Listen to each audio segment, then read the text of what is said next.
तर मुंबई गोवा खड्डेमय रस्त्यांची केली लोकप्रतिनिधींनी पाहणी, जनतेने विचारलेल्या प्रश्नांनी बांधकाम अधिकाऱ्यांची बोलती बंद।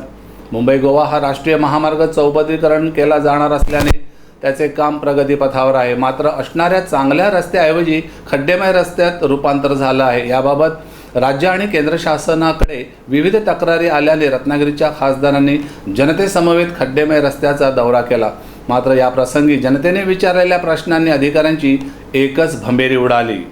मुंबई ते गोवा या राष्ट्रीय महामार्गावर मोठ्या प्रमाणात खड्डे पडले असून त्याचा त्रास प्रवाशांना होत आहे। अनेक प्रवाशांना पाठीचे तसेच विविध आजार होत असून याबाबत राज्य शासन आणि केंद्र शासनाकडे तक्रारी करण्यात आल्या असून बांधकाम विभागाच्या अधिकाऱ्यांना जिल्हाधिकारी प्रदीप प्रभाकर तसेच लोकप्रतिनिधींनी खड्डे भरण्याच्या सूचना देऊनही याकडे दुर्लक्ष करत असल्याने रत्नागिरीचे खासदार विनायक राऊत तसेच आमदार उदय सामंत आणि सर्व पक्षाच्या लोकप्रतिनिधी आणि जनता यांनी या महामार्गाची प्रत्यक्ष पाहणी केली।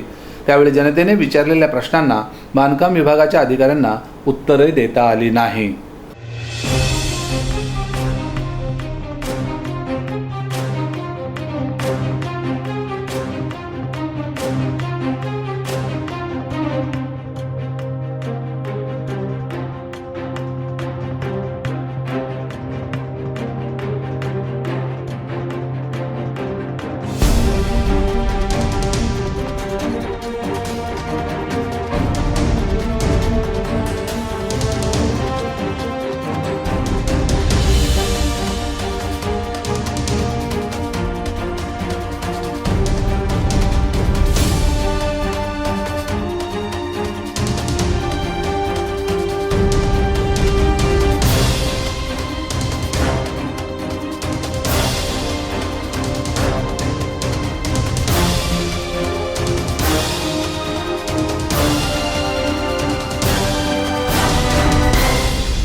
मुंबई गोवा राष्ट्रीय महामार्गाचं चौपदरीकरणाचं काम मोठ्या गतीने चालू आहे, पण त्यातल्या त्यात बाव नदी ते संगमेश्वर आणि पुढे आरवली ह्या भागामध्ये खूपच खड्डे मोठ्या प्रमाणात पडलेले आहेत आणि ह्या दुरावस्था झालेल्या महामार्गाची पाहणी आज NHAIचे आमचे अधिकारी बंडगोसावी साहेब आहेत, इथले जे ठेकेदार नियुक्त केलेले आहेत त्यांचे प्रतिनिधी आहेत, आमचे सर्व जिल्हा परिषदेचे अध्यक्ष थेराडे आणि सर्वच आम्ही पदाधिकारी आहोत।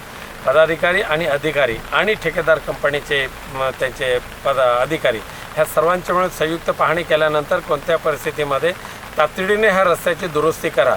काही दिवसामध्ये गणेश चतुर्थीचा सण आहे, लाखो चाकरमानी येणार आहेत, त्या अनुषंगाने त्यांच्या सुरक्षिततेच्या दृष्टीने आणि त्यांना वाहतुकीला चांगला रस्ता व्हावा या दृष्टिकोनातून आज आम्ही काही ठराविक ठिकाणी सूचना केलेल्याच आहेत।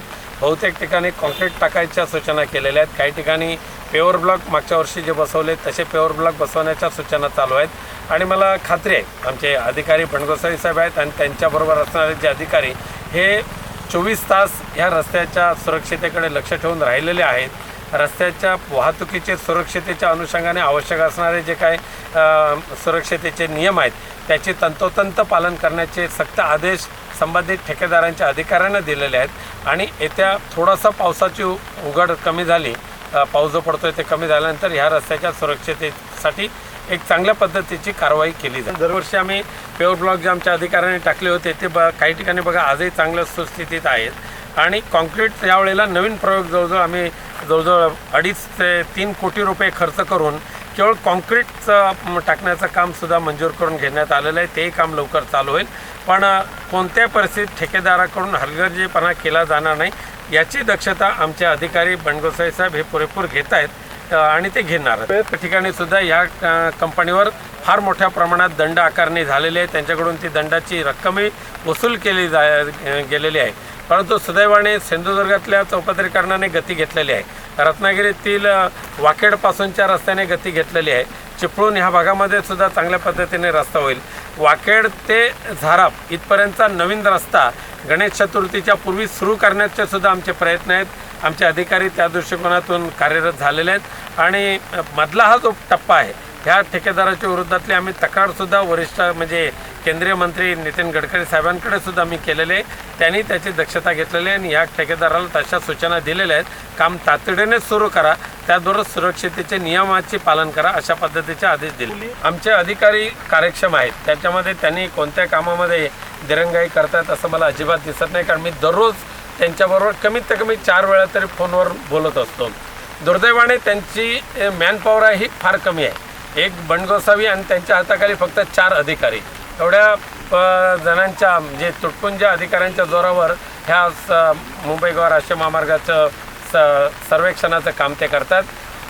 ठेकेदारी जे करणारे जे आहेत ते ज्या ठिकाणी ठेकेदार हे निष्क्रिय झालेले आहेत त्या सर्वांची आम्ही तक्रार वरिष्ठ स्तरापर्यंत केलेले आहे. उदाहरणार्थ जे ब्रिजेसची कामं जी थांबली होती त्या ठिकाणी ठेकेदार नवीन नियुक्त करून त्या नवीन ब्रिजचे काम चालू झालेले आहेत. काही ब्रिज आता आम्ही गणेश चतुर्थीपर्यंत चालूसुद्धा करण्याचा प्रयत्न केला आहे. पण अधिकारी ज्या ठिकाणी त्यांना आवश्यकता भासते त्या ठिकाणी वरिष्ठ स्तरावरून ते मार्गदर्शन करत आहेत आणि वरिष्ठ स्तरावरून जर अधिकारी ठेकेदार ऐकत नसेल तर त्याच्यावर दंडात्मक कारवाई केली. दोन पद्धतीने देखभाल करण्याचा प्रयत्न होतोय. पण गणेश चतुर्थीच्या पूर्वी हा पूर्णपणे रस्ता सुस्थितीत कसा आणला जाईल या दृष्टिकोनातून आजच्या या पाहणीमध्ये आम्ही निर्णय घेतला. म्हणजे रस्त्यावर ज्या मोठ्या ठिकाणी खड्डे पडलेले आहेत त्या ठिकाणी काही ठिकाणी कॉन्क्रीट आणि काही ठिकाणी पेवर ब्लॉक अशा पद्धतीच्या सूचना आज आमच्या अधिकाऱ्यांच्या मार्फत दिले जातील आणि त्यामुळे पर्यायी रस्त्याच्या दुरुस्तीसाठी जवळजवळ 2.5 कोटी रुपयाचं पहिले टेंडर मंजूर करण्यासाठी पाठवलेलं आहे. त्याची मंजुरीसुद्धा येत्या काही दिवसामध्ये घेण्यासाठी मी प्रयत्न करतोय आणि त्यातून हा जो मधला जो तुम्ही उल्लेख केलेला जो पॅच आहे तो साधारण 2,67,00,000 त्या ठिकाणी आम्ही खर्च करतो.